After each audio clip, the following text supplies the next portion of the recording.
Très bien, donc si le son est OK, alors je vous souhaite la bienvenue concernant cette 9e session de l'atelier de réflexion coranique. Pour cette soirée, on va enchaîner comme d'habitude avec une introduction en 3 points, l'intervention de 2 participants, résumé d'un tafsir ou partage d'un point exégétique avant la synthèse. Donc, au tout départ de l'introduction, aujourd'hui, je vous ai ramené un verset sur la grandeur du Coran et sur son statut.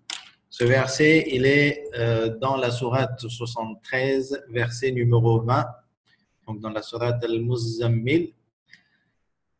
Bismillahirrahmanirrahim, sachant que c'est une partie du verset que je vous ai ramené et non le verset au complet et en entier.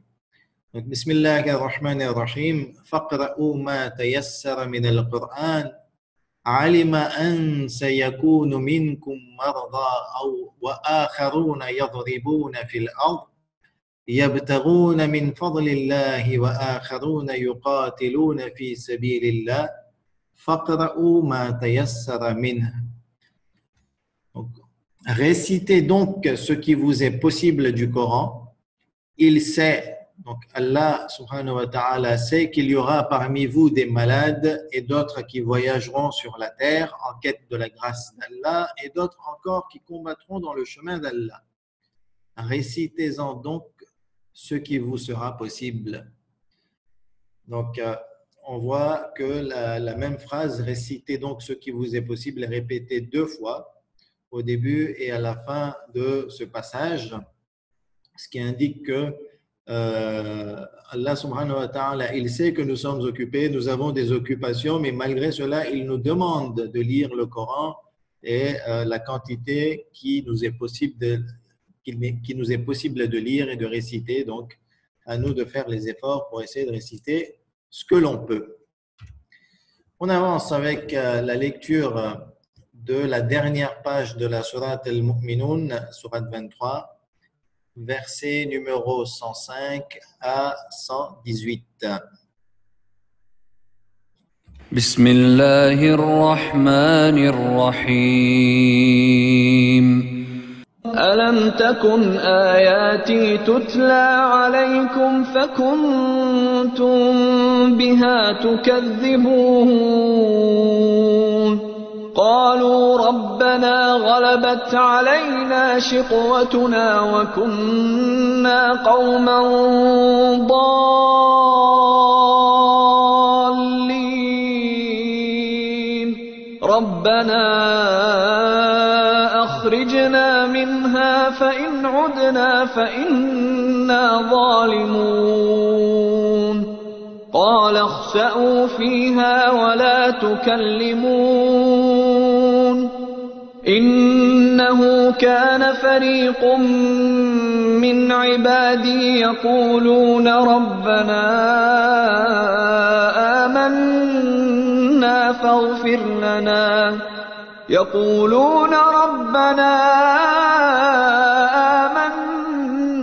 فاغفر لنا وارحمنا وأنت خير الراحمين فاتخذتموهم سخريا حتى أنسوكم ذكري وكنتم منهم تضحكون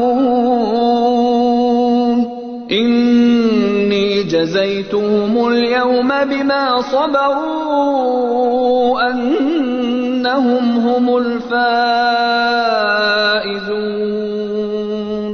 قال كم لبثتم في الأرض عدد سنين قالوا لبثنا يوما أو بعض يوم فاسأل العادين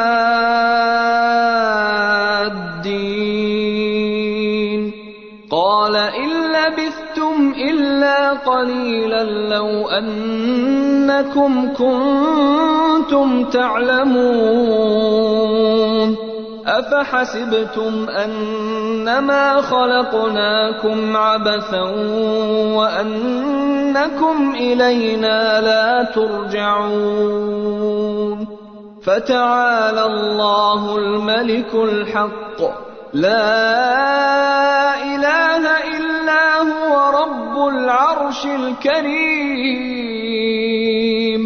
ومن يدع مع الله إلها آخر لا برهان له به فإنما حسابه عند ربه إنه لا يفلح الكافرون وقل رب اغفر وارحم وأنت خير الراحمين. صدق الله العلي العظيم. صلوا على محمد وآل محمد. اللهم صل على محمد وآل محمد. Alors maintenant, on y va pour la lecture des versets choisis et on va demander à Atika Basram de nous faire la lecture. Donc, on va demander au co-animateur d'ouvrir son micro. أعوذ بالله من الشيطان الرجيم بسم الله الرحمن الرحيم. C'est par quelque miséricorde de la part d'Allah que tu, Mohammed, as été si doux envers eux.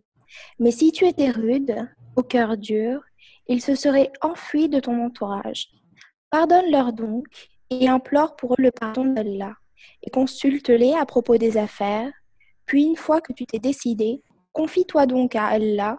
Allah aime, en vérité, ceux qui lui font confiance.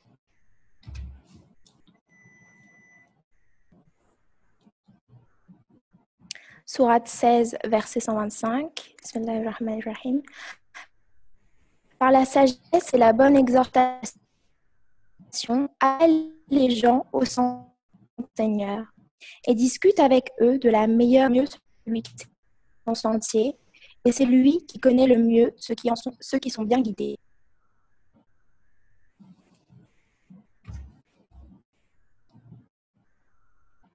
Sourate 41, verset 34. La bonne action et la mauvaise ne sont pas pareilles. Repousse le mal par ce qui est meilleur, et voilà que celui avec qui tu avais une animosité devient tel un ami chaleureux. D'accord, donc, très bien. Merci pour la lecture et on reviendra à vous pour la synthèse à la fin, Inch'Allah. À tout à l'heure. Ça marche. Bon, on va passer maintenant donc aux intervenants et leur demander de nous faire part de leurs réflexions.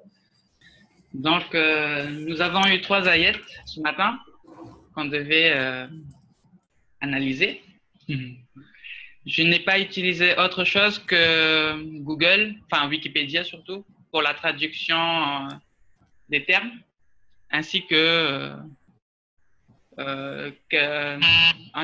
j'ai également lu les ayats précédents, les ayats choisis. Pour la sourate 3, verset 159, ce que j'ai pu en tirer, c'est…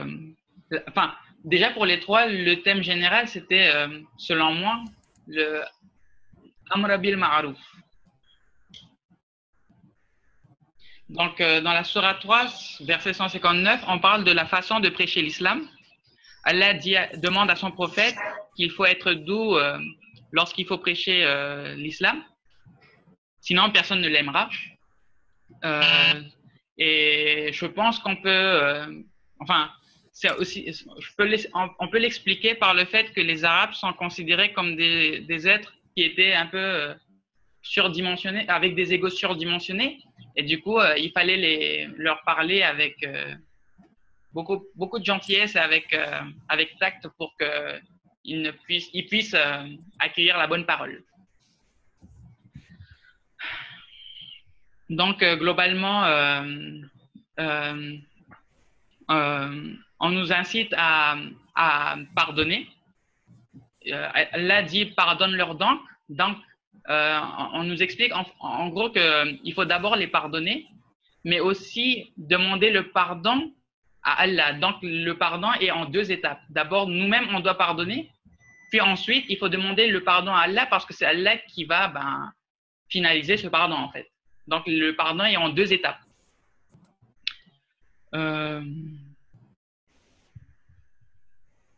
Après, on parle de et consultez-les à propos des affaires. Les, je sais pas trop, j'ai pas trouvé de qui on parlait exactement. Sûrement des croyants, selon moi. Mais à la limite, ça c'est pas très grave, je dirais. C'est surtout le fait de consulter Dieu qui est important ici.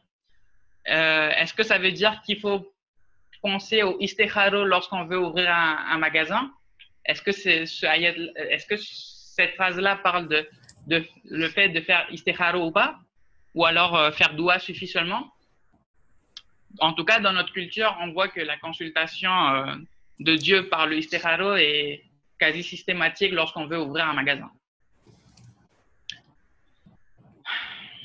Sourate 16, verset 125.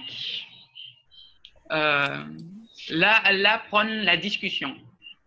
Il dit appelle-les sur le sentier d'Allah par la sagesse et l'exhortation. Donc, j'ai essayé de trouver la définition de sagesse. C'est très intéressant comme définition selon Wikipédia. La sagesse est un concept utilisé pour qualifier le comportement d'un individu souvent conforme à une éthique qui allie la conscience de soi et des autres, la tempérance, la prudence, la sincérité, le discernement et la justice s'appuyant sur un savoir raisonner. C'est très important ce terme de savoir raisonner. Ça veut dire qu'on ne peut pas discuter sur des… Il faut que ce soit une discussion réfléchie, on va dire. Et après, on parle de la bonne exhortation. Exhortation, ça veut dire pousser quelqu'un à faire quelque chose. Et du coup, Allah demande de pousser les gens à faire une bonne chose. Donc, il appelle les gens, pour appeler les gens au sentier d'Allah. Donc, il parle de discuter avec eux de la meilleure façon. Discuter, dialoguer. Et à la fin, il parle Allah connaît toutes choses. Nous, on ne doit pas juger, mais il faut que nous devons rester neutres, car seul Dieu connaît chacun. Et ben voilà. On doit discuter, mais en restant neutre, en fait. Il ne faut pas, dans notre discussion, penser qu'il est comme ci, il est comme ça. Voilà. Enfin, la sourate 41, verset 34.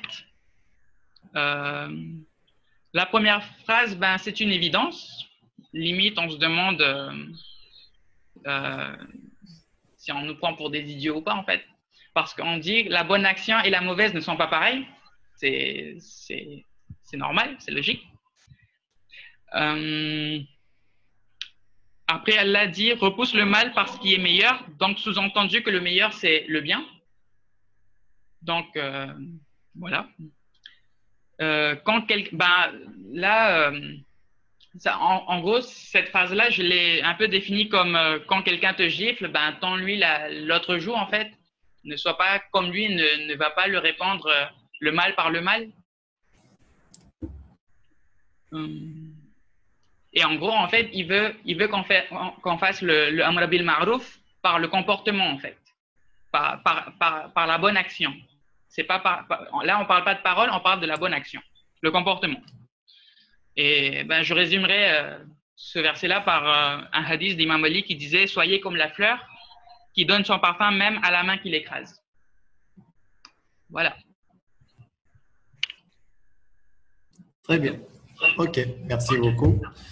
Ahsant. On va passer maintenant à la seconde intervenante.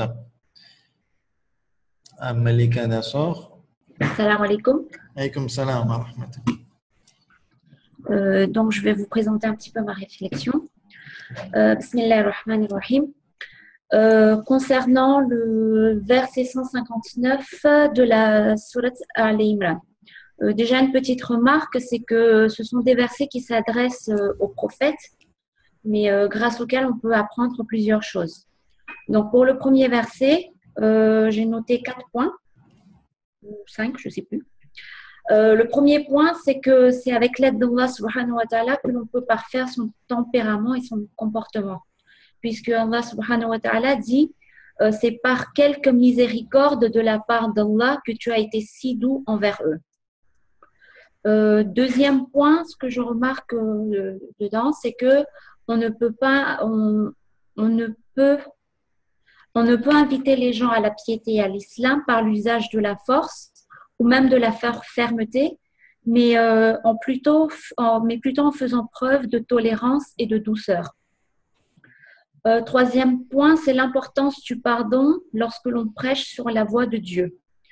On doit s'attendre à être blessé, mais il va falloir prendre sur soi et laisser couler. Le quatrième point, c'est la consultation dans les affaires. Alors moi, plutôt, ce que je comprends là-dedans, c'est la consultation dans les affaires, c'est demander conseil à son entourage. Mais après, je pense qu'il faudrait peut-être un peu définir le mot affaire. Ça, je vous laisse le soin de le faire. C'est vous le spécialiste en arabe. Le cinquième point, c'est placer sa confiance en Allah subhanahu wa ta'ala lorsque l'on entreprend un projet. On remplit notre part, on fait ce qu'on a à faire et après, la réussite, c'est entre les mains de Dieu. Concernant le deuxième verset, le verset 125 de la sourate Al-Nahl, le premier point, c'est que pour appeler les gens au sentier d'Allah, il faut passer par la sagesse et la bonne exhortation, par l'usage de bonnes paroles et de la courtoisie.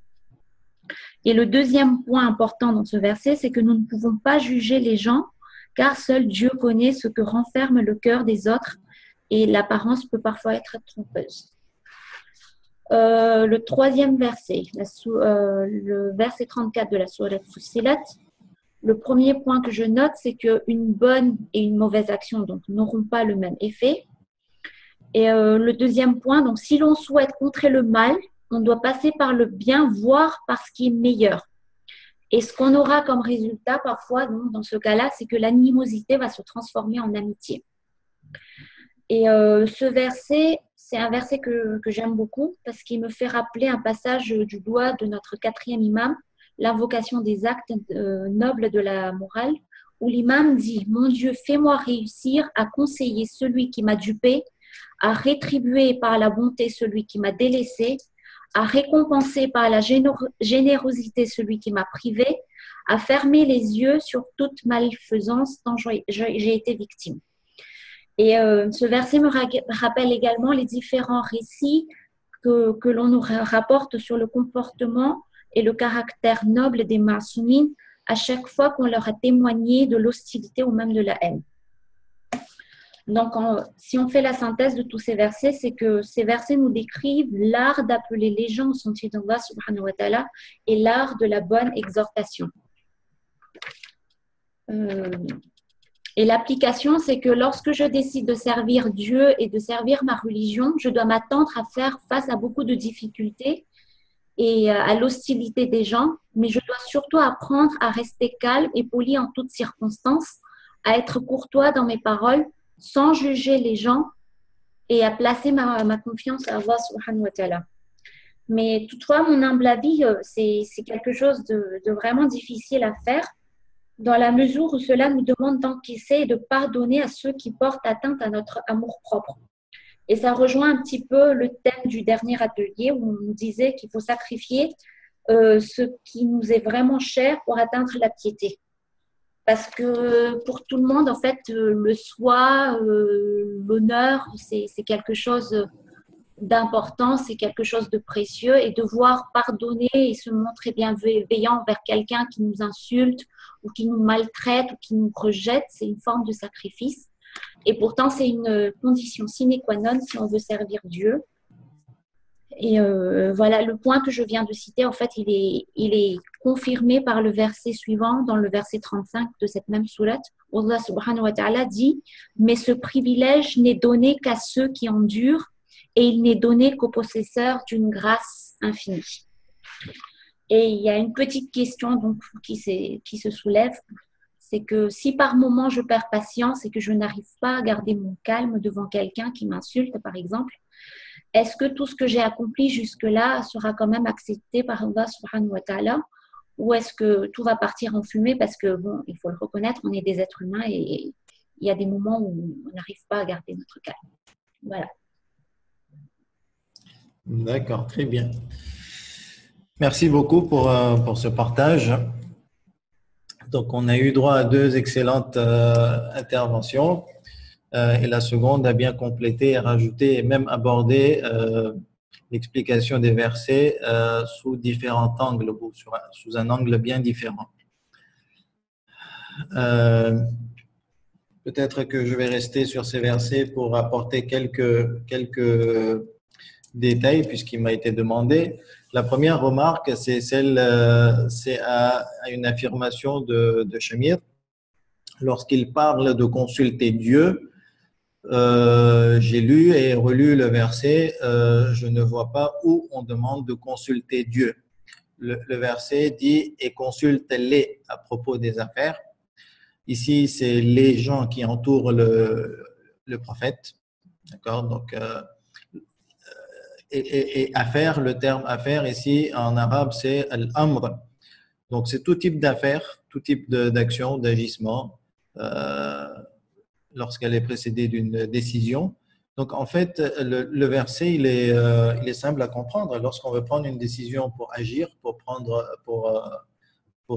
réaliser une action, on consulte les gens qui nous sont proches, on consulte les croyants qui nous entourent, et une fois qu'on les a consultés, la décision revient bien entendu au décideur. Donc ici, il s'agit du prophète. Donc c'est lui qui décide.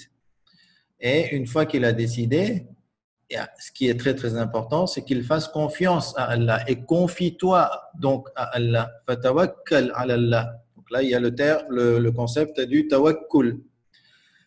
Et Allah, en vérité, aime ceux qui lui font confiance. Donc, on parle de l'amour d'Allah dans le sens Allah, créature. Allah aime ceux qui lui font confiance. Donc, ici, on pourrait même développer à partir de ce verset une théorie du management islamique, quelque part. D'accord?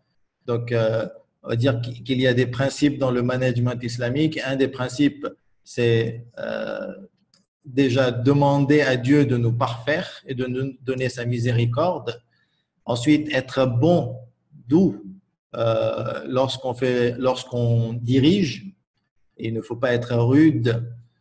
Il faut aussi savoir pardonner lorsque les autres font des erreurs, parce que lorsqu'on mène une équipe, automatiquement, alors le prophète étant infaillible, lui, il ne fait pas d'erreur selon notre dogme, mais les autres autour de lui font des erreurs. Donc, à lui de pardonner ceux qui font des erreurs, à lui de consulter les personnes, d'être à l'écoute des musulmans lorsqu'il prend des grandes décisions, surtout qui vont affecter toute la société musulmane, et une fois qu'il décide, puisque c'est lui le guide, c'est lui le leader, donc il a le droit de décision, il a cette autorité, comme on l'a vu aussi dans d'autres versets. Une fois qu'il a décidé, il fait confiance à Allah et agit en fonction de cette décision et cette confiance en Allah. Donc ça, c'était quelques détails concernant ce verset-là. Et ici, affaire, comme j'ai dit, c'est tout type d'affaires, c'est général. Il n'y a pas a priori, il n'y a pas d'allusion à une affaire bien spécifique. Donc, ça, c'est concernant l'explication des versets. On va avancer. Alors, à partir de ce qui a été dit, et je retiens une phrase de Maleka, que ces versets abordent l'art de la bonne exhortation. J'aimerais revenir ici sur la période tendue que nous vivons au niveau du discours religieux islamique. On est tous au courant des récents attentats islamiques qu'il y a eu à Londres et de toute cette haine qui accompagne un certain type de discours religieux. Il faut que l'on soit conscient en tant que musulman que cette haine existe dans le débat. Alors nous, concernant les chiites, il y a un point qu'on aime énormément soulever, c'est le débat sunnite-chiite. Et sur Internet, de façon générale, on voit et on remarque que ce débat est haineux qu'il est accompagné toujours de la'nat, de malédiction sur un tel, d'insultes même. Et du côté des chiites, on justifie même l'insulte basée sur des hadiths rapportés. Donc l'insulte existe bien dans ce débat. Il y a aussi ce sentiment de supériorité, de condescendance, de vanité que moi je remarque dans ce débat sunnite-chiite. Et lorsqu'on a développé ces versets, je ne sais pas. Franchement, lorsque là, je ne parle pas de taqlid, je ne parle pas de fatwa, je vous fais part d'un sentiment personnel qui n'engage que moi-même. Lorsque je lis ces versets, où on parle de la bonté extrême du saint prophète, qui est l'exemple, qui est le uswa, le modèle à suivre pour les musulmans, et lorsque je vois ce qui se passe dans le monde musulman, en termes d'invitation des gens à la voie de Dieu, ou de la part des chiites, lorsqu'ils invitent les sunnites à les rejoindre dans leur dogme, je vois un grand décalage entre le concept coranique qui a été développé dans ces versets et ce qui se passe dans la réalité. Et en toute honnêteté, je n'arrive pas à adhérer, personnellement, je n'arrive pas à adhérer à ce qui se passe comme agissement à ce niveau-là. Il y a aussi un discours focalisé sur un raffermissement identitaire de façon générale chez les musulmans ou même chez les chiites. On ressent les concepts, voilà, nous sommes les meilleurs, nous irons au paradis, les autres iront en enfer. Et toujours encore ce sentiment de supériorité où il y a un manque flagrant d'humilité. Troisième point, c'est concernant le débat interchiite. Donc, chez les chiites, depuis l'époque des imams, il y a eu toujours différentes orientations, différents courants de pensée.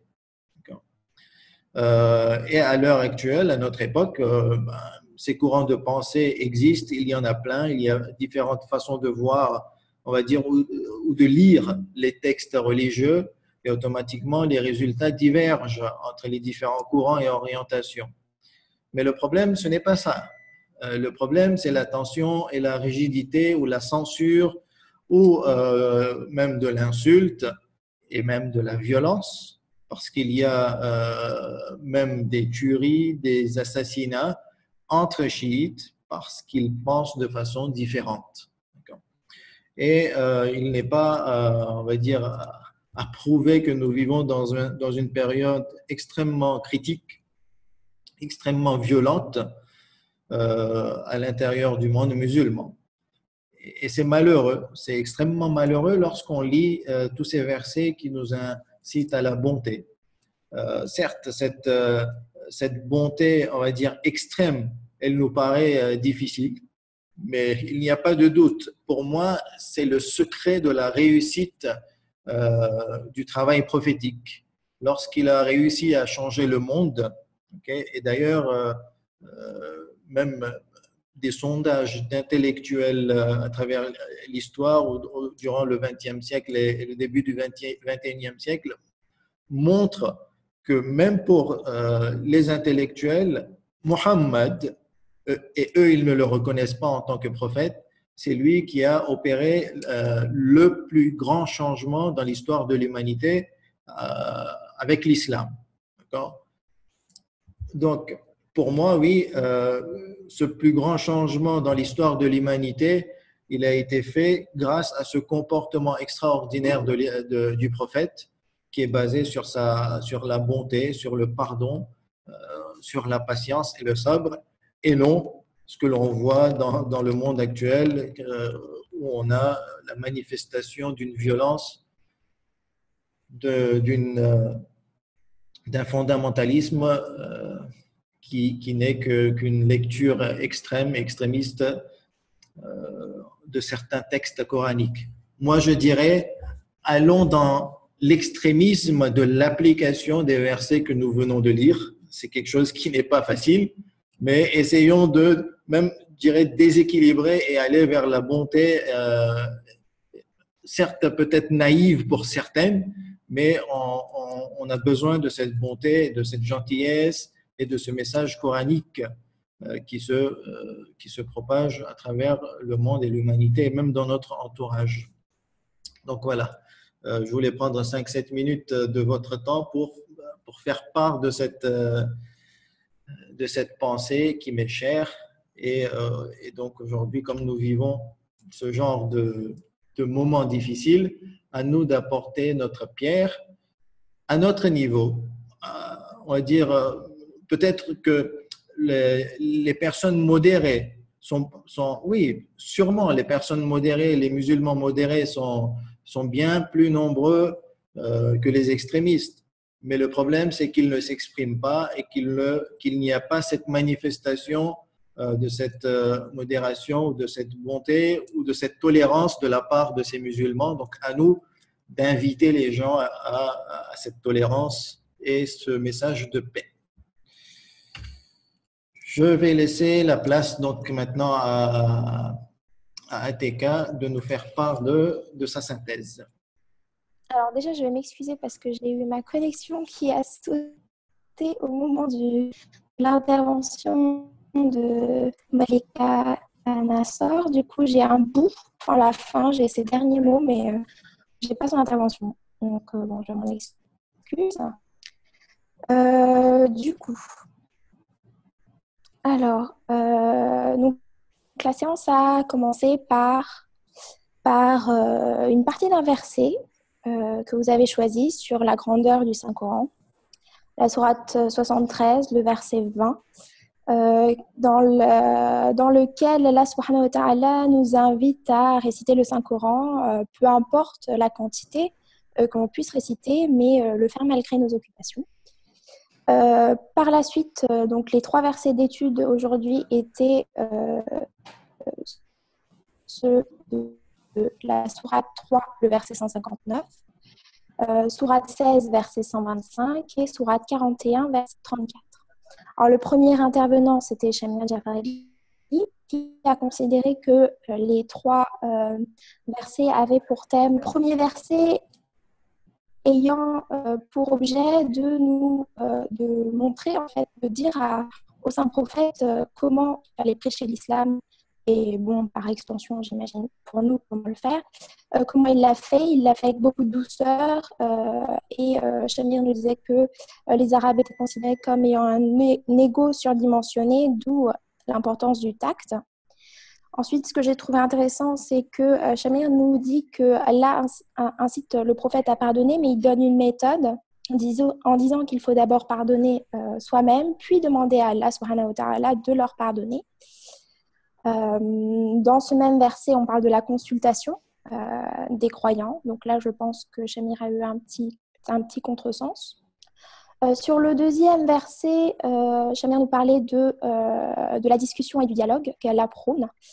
Il parle de la sagesse, et là c'était assez intéressant d'avoir une définition de la sagesse, qui est un comportement qui se conforme à une éthique et à un savoir qui soit raisonné.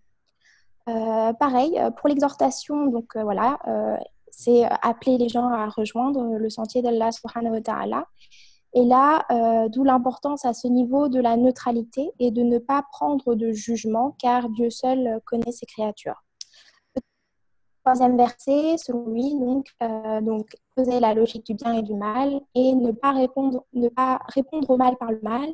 Et là, c'était assez intéressant parce qu'on a eu un petit hadith de l'imam Ali alayhi salam qui dit « Soyez comme la fleur qui donne son parfum même à la main qui l'écrase ». Alors, sur la deuxième intervention, je suis désolée, elle avait l'air particulièrement intéressante parce que j'ai écouté la première il y a quelques temps et là, donc je ne l'ai pas. Je suis arrivée au moment où vous introduisiez le doigt Mghalimul Akhlaq, en disant que ces versets vous rappelaient ce doigt, d'où ma déception de ne pas avoir entendu le reste, et que ces versets vous rappelaient aussi les différents récits sur le comportement et le caractère noble des Ma'soumines. Et vous avez donné un petit résumé donc, qui a été assez intéressant pour moi, en disant que ces versets décrivaient l'art d'appeler les gens au sentier d'Allah et l'art de la bonne exhortation. Et qu'on devait savoir que dans cette logique, dans ce mouvement à appeler les gens vers Allah et à l'exhortation, on devra faire face. Il sera nécessaire de rester calme, quelque chose vous avez bien raison, parce que ça porte atteinte à notre amour propre que l'on aime pour atteindre la piété. Vous m'entendez ou non, il y a un problème? Ouais, il y a des petits problèmes, il y a des petites Ok. coupures, donc ça coupe un petit peu. Ah, ok. Mais généralement, ça va, ok. on arrive à vous comprendre. Ok, ok. Là, il y avait ensuite, ah oui, donc il y avait un petit questionnement qui était aussi assez intéressant. Quid de ce qu'il se passe lorsque l'on perd patience? Est-ce que tout le reste part en fumée ou pas? Là, donc c'était à votre tour d'intervenir et vous nous avez un peu éclairé sur la consultation et sur cette belle de management islamique, les principes qui ont été donnés. Donc, un, demander à Dieu de nous parfaire. Deux, être bon et doux lorsque l'on dirige, savoir pardonner. Trois, être à l'écoute des musulmans, les consulter pour les affaires qui les concernent. Et trois, une fois que le saint prophète faisait usage de son autorité de leader, il devait faire confiance, confier son sort, en fait, faire confiance, le tawakkul en Allah subhanahu wa ta'ala, et agir selon sa décision. Vous avez ensuite fait un petit topo sur la période actuelle, qui est assez intéressant aussi. C'est vrai que nous sommes dans une période assez tendue au niveau du discours religieux, qu'il y a des attentats et que la haine existe. Vous avez parlé de ces débats sur la différence entre les sunnites chiites et qui sont aussi teintés de beaucoup de haine, avec un discours qui est focalisé sur les égos de chacun, sur un sentiment de supériorité, un manque d'humilité et qui serait focalisé aussi sur un raffermissement identitaire. Et le second point concernait donc le débat au sein même du schisme, sachant qu'il y a toujours eu de nombreux courants de pensée, mais qu'on a atteint aujourd'hui des pics de violence. Et vous avez donc fait un parallèle avec les versets qu'on a lus aujourd'hui, considérant que c'était assez navrant d'arriver à ce genre de situation lorsque l'on lit ces versets qui nous incitent réellement à la bonté. Donc, c'était une bonne conclusion de dire que c'était le secret de la recette prophétique et que ce changement que le prophète Mohammed a pu apporter dans l'humanité, qui d'ailleurs est considéré par ceux qui ne le considèrent même pas prophète, a été basé sur ce comportement d'une grande noblesse exemplaire. Donc, c'est à nous qui sommes les modérés et qui ne sommes pas assez entendus de nous exprimer probablement par notre comportement et en partageant ce message de tolérance et de paix. Je crois que c'est tout. Ok, très bien. Finalement, il y en avait pas mal. Et il n'y a pas de souci, pas de problème. On vous pardonne votre coupure Internet. De toute façon, ce n'était pas de votre faute. Et donc, merci beaucoup à vous pour cette excellente synthèse. Donc, avant de passer à la séance de questions-réponses, il y a un petit sondage, c'est pour des statistiques. Je vous mets le lien dans le panel de conversation.